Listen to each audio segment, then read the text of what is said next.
नमस्कार दोस्तों, मेरा नाम डॉक्टर नगेंद्र यादव है। आज सर्दियों के मौसम में आप कैसे पहचानोगे कि आपका कछुआ बीमार है? ऐसे कौन कौन से सिम्टम्स होते हैं जिसको देख करके आप ये डायग्नोस कर सकते हो कि आपके कछुए में कोई ना कोई प्रॉब्लम है। सबसे पहले तो देखिए, सर्दी में जो होता है कि आपका कछुआ अचानक से खाना पीना छोड़ देता है, कछुओं की आंखों के अंदर सूजन आना, ये सबसे बड़ा मेन कारण होता है कछुए के ना खाना खाने का कारण। और वो किस वजह से होता है उसका भी मैं इस वीडियो के अंदर जिक्र करूंगा।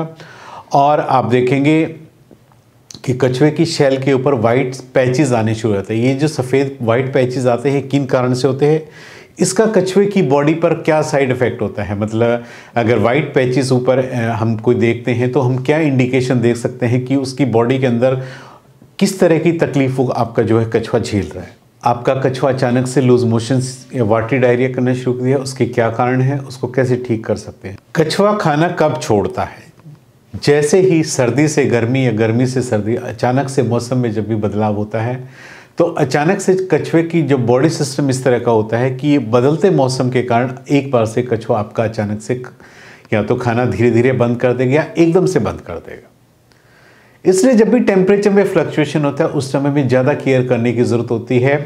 आप ये मान के चले जैसे इस टाइम सर्दी है और एकदम पीक सर्दी आ गई है, आपका कछुआ एक कोने में बिल्कुल जा कर के बैठ जाएगा और अपनी बॉडी की एक्टिविटीज़ को बिल्कुल स्लो कर लेगा। इसलिए यदि हम चाहते हैं कि हमारा कछुआ रेगुलर सर्दी में भी खाना खाता रहे या गर्मी की तरह एक्टिव बना रहे, उसमें हमें करना क्या चाहिए, आपको टेम्परेचर जो है वो रेगुलेट करना पड़ेगा। यानी उसको एक ऐसे एनवायरनमेंट में रखना पड़ेगा जहां आपका कछुआ टेम्परेचर में अप डाउन ना हो। 26 से 28 डिग्री का जो टेम्परेचर होता है उसका आप उसके हाउसिंग का आप इतना रखिए, उस टेम्परेचर पे जो है आपका टर्टल हो या टॉर्टोइज बड़े ही कंफर्टेबल रहते हैं और पूरे एक्टिव रहते हैं और ना ही वो खाना पीना छोड़ते हैं। लेकिन जैसे ही नेचर के अंदर देखिए कछुए को क्या है, नेचर के अंदर जब कछुआ आउटडोर में रहता है यानी जंगलों के अंदर रहता है, वो खाना क्यों छोड़ते हैं? जब टेम्परेचर डाउन जाता है तो ऑटोमेटिक वो अपनी एक्टिविटीज़ को स्लो कर लेता है। उसका जो BMR है, बेसिक मेटाबॉलिक रेट है, वो एकदम से डाउन चला जाता है। उसका रीज़न ये होता है कि अपने BMR स्लो करके बॉडी की एनर्जी को वो कम से कम खर्च करने की कोशिश करता है और एक कोने में जा कर के बिल्कुल अगले 2-3 महीने तक वो बिल्कुल स्थिर रहता है। जो बॉडी के अंदर जो फैट डिपॉजिट था उससे एनर्जी लेकर के वो सर्वाइव या जिंदा रहता है। और जब 3-4 महीने बाद जब मौसम में बदलाव आता है तो धीरे धीरे अपना BMR बढ़ा लेता है और पहले की तरह एक्टिव होना शुरू हो जाता है।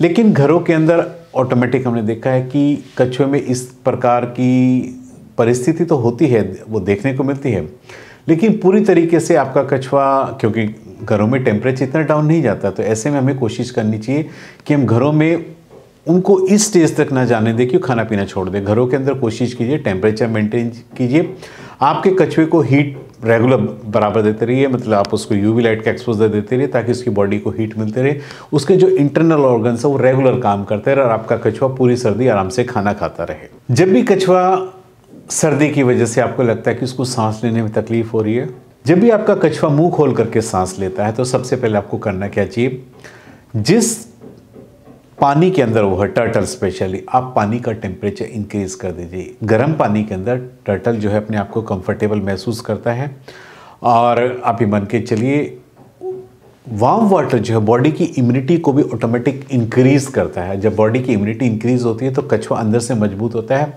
और एक्टिव होता चला जाता है। सबसे पहले तो टेम्परेचर बढ़ा दीजिए वाटर का, फिर आप उसको बाहर बास्किंग एरिया में UV लाइट प्रोवाइड कीजिए कि बाहर निकाल कर उसको UV लाइट की हीट भी दीजिए। इससे दोनों पर्पस हो होंगे, इंटरनल पानी का टेम्परेचर, बाहर UV लाइट का जो बास्किंग एरिया का टेम्परेचर है वो भी आप इस तरह से मेंटेन कीजिए कि कछुआ उसमें कंफर्टेबल होकर के बैठा रहे और अपने आप को एक्टिव महसूस कर सके या उसको ठंड जैसी एहसास नहीं होना चाहिए। क्योंकि जब पानी गर्म है, बाहर बास्किंग एरिया गर्म है, तो वो बिल्कुल एक्टिव रहेगा और खाना पीना बिल्कुल भी नहीं छोड़ेगा। क्योंकि रेस्पिरेटरी सिम्टम्स क्या होते हैं, जब या तो आपने पानी के अंदर हीटर नहीं लगाया, पानी बहुत ठंडा है, उसकी वजह से उसमें रेस्पिरेटरी सिम्टम्स या सांस लेने में उसको दिक्कत होती है ठंडे टेम्परेचर पानी की वजह से। यदि आपके कछुए की डाइट में रफेजिस नहीं है, रफेजिस में मतलब हरी पत्तेदार सब्जियां नहीं है, तो आप ये मान के चलिए आपके कछुए में कब्ज या कॉन्स्टिपेशन जैसी शिकायत अक्सर देखने को मिलेगी। इसलिए कोशिश कीजिए कि कछुए की डाइट में रफेजिस कभी भी ख़त्म ना हो, क्योंकि एक बार जब कॉन्स्टिपेशन हो जाता है तो उसका जो सबसे बड़ा ड्रॉबैक या साइड इफेक्ट देखने को मिलता है, कॉन्स्टिपेशन होने से क्या होता है, जब आपका कछुआ कई दिन तक फ्रेश नहीं होता है, फ्रेश होने के लिए जब वो प्रेशर लगाता है तो कई बार अक्सर देखा गया है कि उस कॉन्स्टिपेशन में, मतलब बॉडी जब वो वेस्ट मटेरियल को बाहर निकालने का प्रेशर लगा तो कई बार क्या है, बॉडी के जो इंटरनल ऑर्गन उस फोर्स में एकदम से बाहर आ जाते हैं और वो प्रोलैप्स जो होता है वो कछुए के लिए काफ़ी तकलीफ दे होता है। ऐसी केसेस में क्या होता है, अक्सर कॉन्स्टिपेशन के केस में होता है, जब कोई इंटरनल ऑर्गन बाहर आ जाता है उस प्रेशर की वजह से,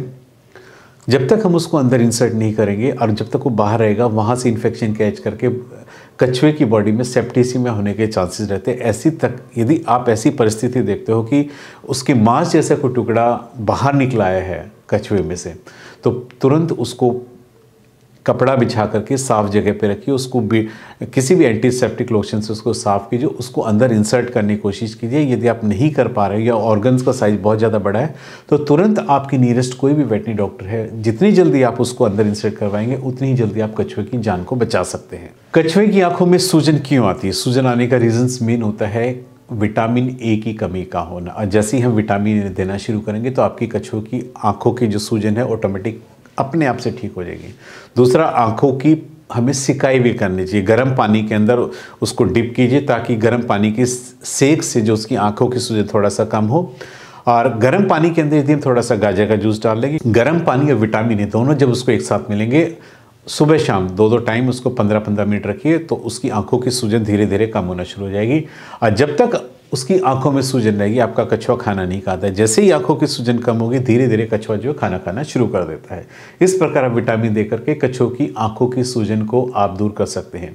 बहुत से लोग कहते हैं कि आई ड्रॉप डालने सूजन, देखिए जब तक आंखों की सूजन खत्म नहीं होगी आप कितना ही आई ड्रॉप डालते रहिए वो वर्क नहीं करेगा। आई ड्रॉप भी जब ही काम करेगा जब आंखों की सूजन खत्म हो जाएगी। इसलिए पहले आंखों की सूजन को कम कीजिए, उसके बाद जो है आई ड्रॉप डालने के बारे में आप सोचिए। एक आपके कछुए की बॉडी के ऊपर वाइट पैचेस होते हैं, देखिए ये हम कभी भी सीरियसली नहीं लेते हैं और ये एक बीमारी का साइन होता है कि आपका कछुआ धीरे धीरे उसके लंग्स में जो इन्फेक्शन है वो स्टार्ट होना शुरू हो गया है। जितने ज़्यादा वाइट पैचेस बड़े होते जाएंगे उतना ही लंग्स के अंदर इन्फेक्शन जो है बढ़ता चला जाएगा। वाइट पैचेस जैसे इंडिकेशन होता है इट मीन्स वो स्टार्टिंग स्टेज है, उसको वहीं रोक करके आप अपने कछुए का यदि उस इन्फेक्शन को आप कंट्रोल कर सकते हो तो आप कछुए की जान को बचा सकते हो। वरना जितने ज़्यादा वाइट पैचेस बड़े होते जाएंगे उतना ही कछुए को सांस लेने में तकलीफ होगी, मुंह खोल करके लंबे लंबे सांस लेगा और उस परिस्थिति में जब एक बार केस क्रोनिक हो जाता है तो उस परिस्थिति में कई बार कछुए को नहीं बचा सकते हैं। इसलिए स्टार्टिंग फेज में ही जैसे ही आपको वाइट पैचेस नजर आते हैं, देखिए वाइट पैचेस का रीजंस क्या होता है, आपके पानी की क्वालिटी, टैंक जिस टैंक में आपका कछुआ रह रहा है यदि उसकी पानी की क्वालिटी खराब है, आपने उसमें फिल्टर नहीं लगाया हुआ, आपने उस पानी को रेगुलर क्लीन नहीं कर रहे हो, एक्सचेंज नहीं कर रहे हो, पानी सड़ रहा है, पानी के अंदर आप जो फूड डाल रहे हो वो भी सड़ रहा है, या आपका जो टर्टल वेस्ट मटेरियल उसी पानी में कर रहा है, उससे क्या होता है पानी जो है आपका एसिडिक हो जाता है, तेजाब बन जाता है। और उसी पानी के अंदर जब आपका कछुआ रहेगा तो ऑटोमेटिक वही पानी वो इनटेक करेगा, आउटटेक करेगा, एक तो लंग्स के अंदर जाएगा, दूसरा उसकी बॉडी पे ये वाइट पैचेस आने शुरू हो जाएंगे।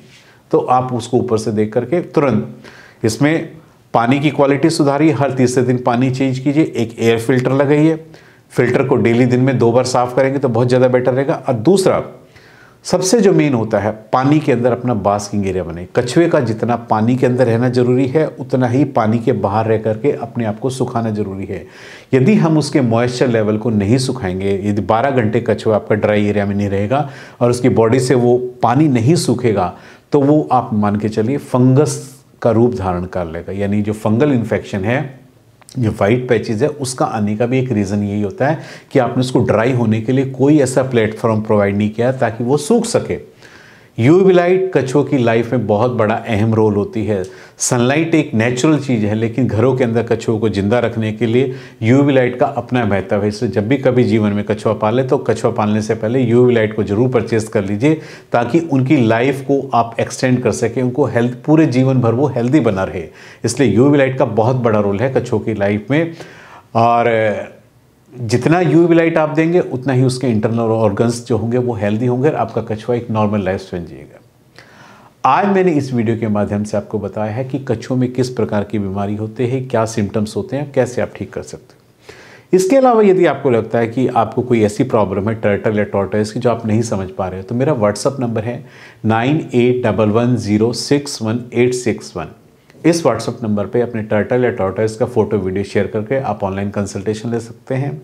जिन लोगों ने अभी तक हमारे चैनल को ज्वाइन नहीं किया एज ए मेंबर बन के, प्लीज़ जाकर के चैनल के ऊपर ज्वाइनिंग का बटन का ऑप्शन खुल चुका है, जाकर के चैनल को ज्वाइन कीजिए और हमसे डायरेक्ट जुड़िए। जिन लोगों ने अभी तक चैनल को सब्सक्राइब नहीं किया, जाकर के सब्सक्राइब कीजिए। यदि आपको मेरे वीडियो पसंद आया है तो आप सभी का बहुत बहुत धन्यवाद।